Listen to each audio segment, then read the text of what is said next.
Just a few comments I'd like to make before I do a very brief presentation. First of all, there are a couple people I'd like to recognize in this room. David Alexander, if you'll stand, please. David and I have known each other for over 20 years. He is a patient, but he is also a part of MPN Education Foundation, which I was with the MPN Research Foundation for 9 years in Chicago, and I remember calling a different person that was running the organization at the time, and I said, listen, I'd like to host some of these programs and do more advocacy work.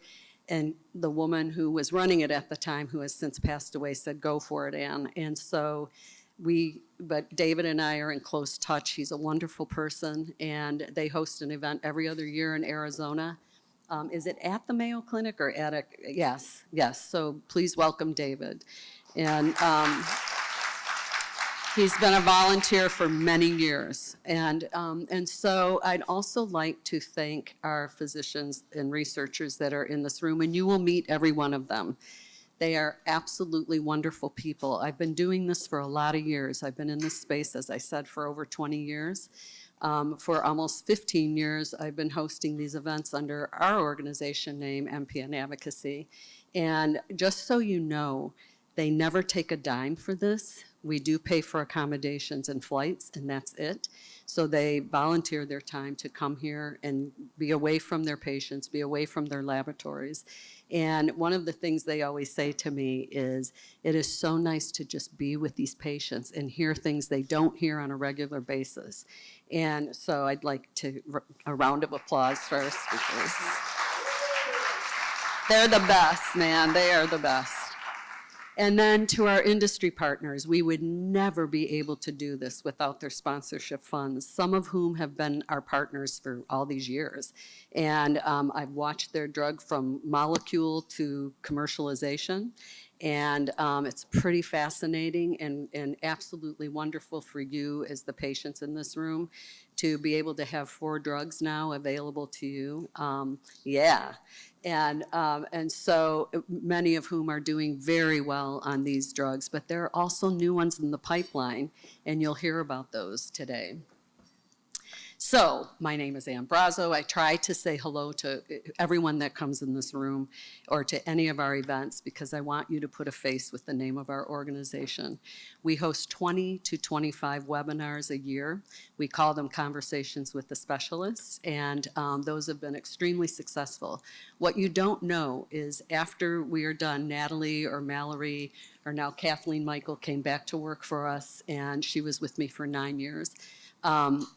We do a statistical, we check all the names and see who's new. 60 to 80 patients register for each one of our events. Our database is blowing up of MPN patients. And so it's really important to note this because we live in a community that says this is a very rare disease. But when you figure 20 to 25 webinars a year and 60 to 80 new patients at each one of those, it's phenomenal. It is unbelievable to me. Ruben, Dr. Messa, and I used to always say, it can't be a rare disease anymore, but that's the status it has, and I guess that's where we're going to stay for a while. Anyway, so moving right along, I've been around forever. I started this program or this organization 14 years ago, and we looked at women in MPN, and I'd like to point out that Dr. Laura Michaels, who you'll hear from first after me, I remember Laura and we were in Chicago, and I was at the foundation, you were at, and so we had this conversation about, I was getting all these calls from women saying, I'm having issues, my hematologist doesn't know what to do or how to treat me, and I'm pregnant, or I'm post-menopause, or pausal, all these different things were happening. And so I said, why don't we just do an event for women, and not to exclude men, but to talk about the physiological changes that women go through and how that affects, or how MPN affects that. And then we also started a pediatric and young adult program for MPN patients. We have a pediatric young adult group a PAC, a Patient Advisory Council group, and a private chat for them. And more young people, you'll hear from Dr. Rizar from Johns Hopkins, who she and Dr. Kuchin, who could not be here today because she fell. So send up a prayer for Nicole. But they are pediatric MPN specialists, and they're going to talk. Linda's going to talk about the study they did on when a pediatric or young adult has an MPN and when they transition to adulthood, who they see, how that works. And it's very important to know that, because the young patients that we talk to every day and that are in our Patient Advisory Council had nowhere to go, no one to talk to. And it's really been growing exponentially. Vietnam veterans, for those of you that don't know us very well, we have been working with Vietnam vets for all these years, and I had a stack of names and stories that I wish I would have hooked up with Ken Burns when he did the Vietnam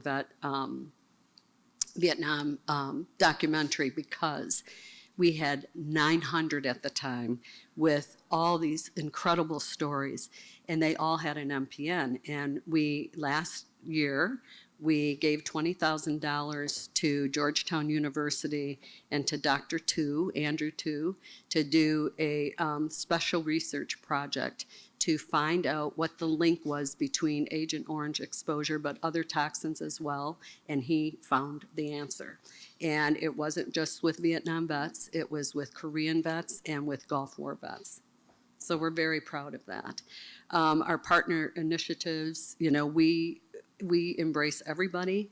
They are from the LLS, the Leukemia Lymphoma Society, to MPN Education Foundation and MPNRF, the MPN Research Foundation, who we're very proud of, and I was very proud of when I was there. We did a migraine study. We hear from a lot of patients that say, I suffer from migraine headaches, and what is that all about? And we did a survey, and it was a remarkable response. How many people have migraines that have an MPN and can relate it to an MPN? They never had them before, and suddenly they started having them. And there are treatment options, several of the 4 that are available to you that do curtail migraines. And then go with the flow. Our videographer, he's also someone I'd like to recognize sitting in the back there. Daryl Rhodes has been with us all these years. He travels around with us and videotapes these events, and came to my house because I love to cook, and I love to cook Mediterranean food and food that promotes blood flow.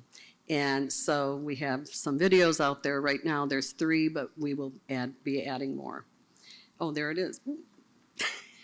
And then our goals and commitments, we're committed to assisting, directing, and informing our constituents, including you, all of you in this room, and the issues that impact quality care, treatment access, current research and clinical trials. We're big about that. We want you to know what's going on.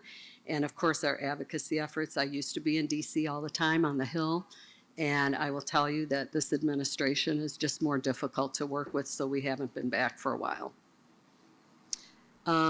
So many patients here know when they hear you don't look sick. And so there are a lot of mental and emotional challenges when you've been diagnosed with an illness that no one can see. My father was one of those people, and it was very embarrassing when I was young because he couldn't work. And they would say, your dad is doing all this other stuff and he's okay, and what's the problem? And it was because he did not look sick. And I tried to explain what was wrong with him, but it was very difficult. So I get it. I understand what some of you go through. And I've had younger patients that are still in the workplace say, I'm terrified to tell my boss what I have. It's going to change everything. I won't get a promotion. I may get fired, or laid off. And so these are all things you have to think about once you're diagnosed.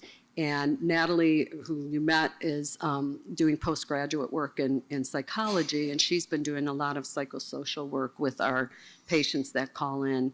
And these are some of the challenges that you have to deal with.